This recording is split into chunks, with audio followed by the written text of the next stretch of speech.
10 दिन पहले की गई एक स्टडी में पता चलता है कि हर इंडियन सॉल्ट और शुगर ब्रांड में माइक्रोप्लास्टिक्स पाए गए हैं। उस सब का टेस्ट करने के बाद पता चलता है कि उन सभी में माइक्रोप्लास्टिक्स मौजूद हैं।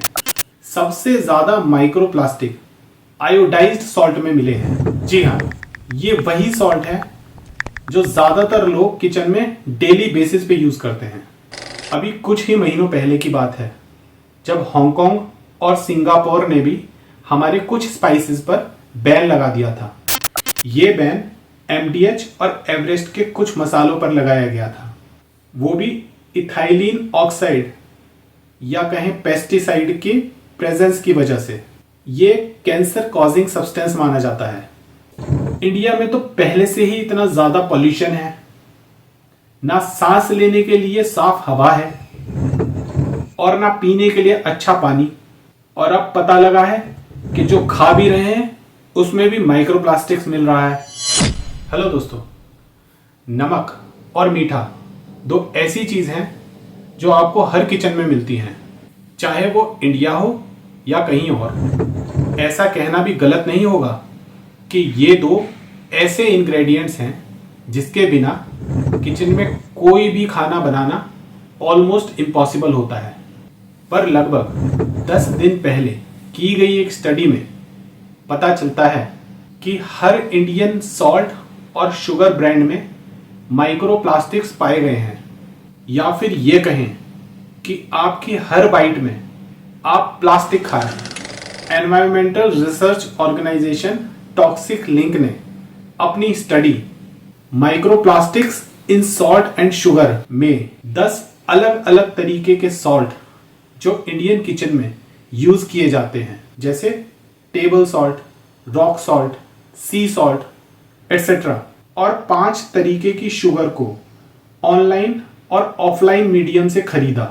पर उस सब का टेस्ट करने के बाद पता चलता है कि उन सभी में माइक्रोप्लास्टिक्स मौजूद हैं। आपकी जानकारी के लिए बता दें कि माइक्रोप्लास्टिक प्लास्टिक के छोटे छोटे कण होते हैं जो बिना माइक्रोस्कोप के दिखाई नहीं देते।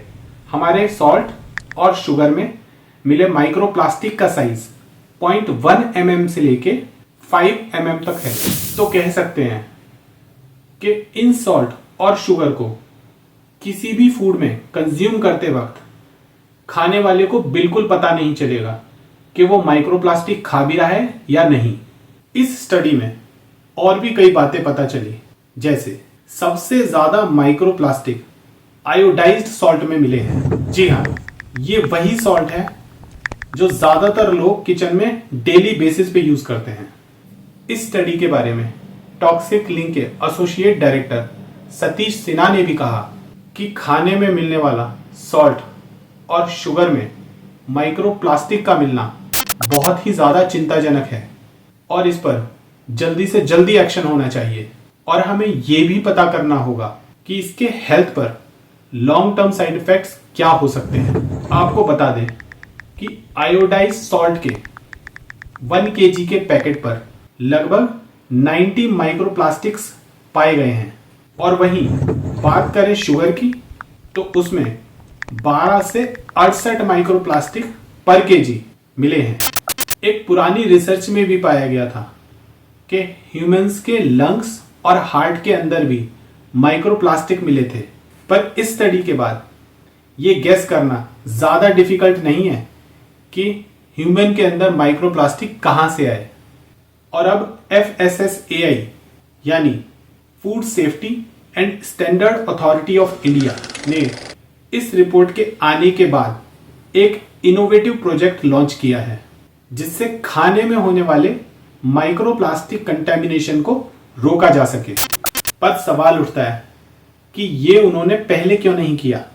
क्यों दूसरे देशों और इंडिपेंडेंट NGOs को पहले पता लग जाता है कि फूड में कंटेमिनेशन हो रहा है? क्यों हमारे FSSAI को पता नहीं चलता? अभी कुछ ही महीनों पहले की बात है जब हांगकांग और सिंगापुर ने भी हमारे कुछ स्पाइसेस पर बैन लगा दिया था।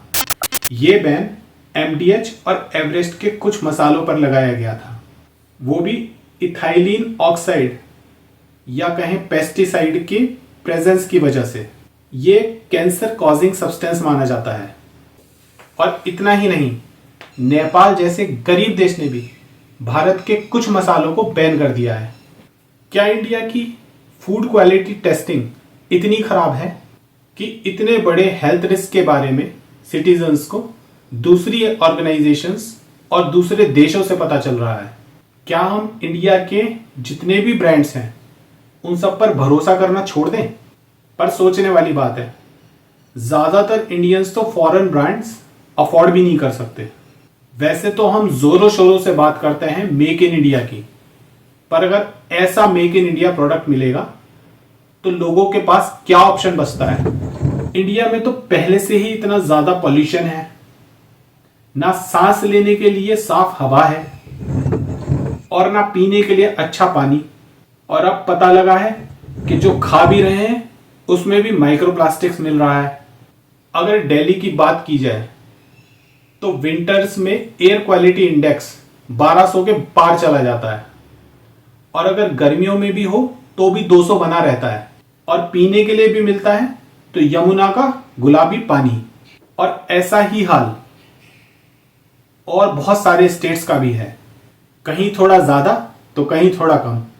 और आप कुछ सेविंग्स करके अगर एयर प्यूरिफायर ले भी आए तो उस पे भी 28% जीएसटी वसूलने से हमारी गवर्नमेंट नहीं चूकती। और अब लेटेस्ट खबर ये कि हमें खाने में भी मिल रहा है तो प्लास्टिक। इस सब के बाद लोगों को हार्ट अटैक नहीं आएगा तो क्या आएगा? एक स्टडी की माने तो भारत की 50% आबादी यानी कि 70 करोड़ लोग 55 साल की उम्र से पहले ही कम से कम एक हार्ट अटैक का शिकार हो जाते हैं। और बात करें कैंसर की तो वो भी साल दर साल 13% के हिसाब से बढ़ रहा है। ऐसे ही Bharat heart disease, diabetes, cancer और न जाने कितने और डिसीजेस का हब बनता जा रहा है। अब एक आम आदमी जो कहीं 20,000 से लेके 50,000 रुपए तक कमाता है, वो कैसे इन सारी प्रॉब्लम से अपनी और अपने परिवार की सुरक्षा करे? जैसे तैसे नौकरी करके वो कुछ पैसे कमाता है और उससे जो खाना खरीदता है उसमें भी उसे अब प्लास्टिक खाने को मिल रही है। दोस्तों, अब क्या हम खाना खाना छोड़ दें? ज्यादातर भारतीय लोग फॉरेन ब्रांड्स के किचन प्रोडक्ट्स अफोर्ड नहीं कर सकते, तो वो अब क्या करें और क्या खाएं? प्लीज कमेंट करके बताएं कि इससे बचने के लिए अगर कुछ किया जा सकता है तो क्या किया जा सकता है। Thanks for watching.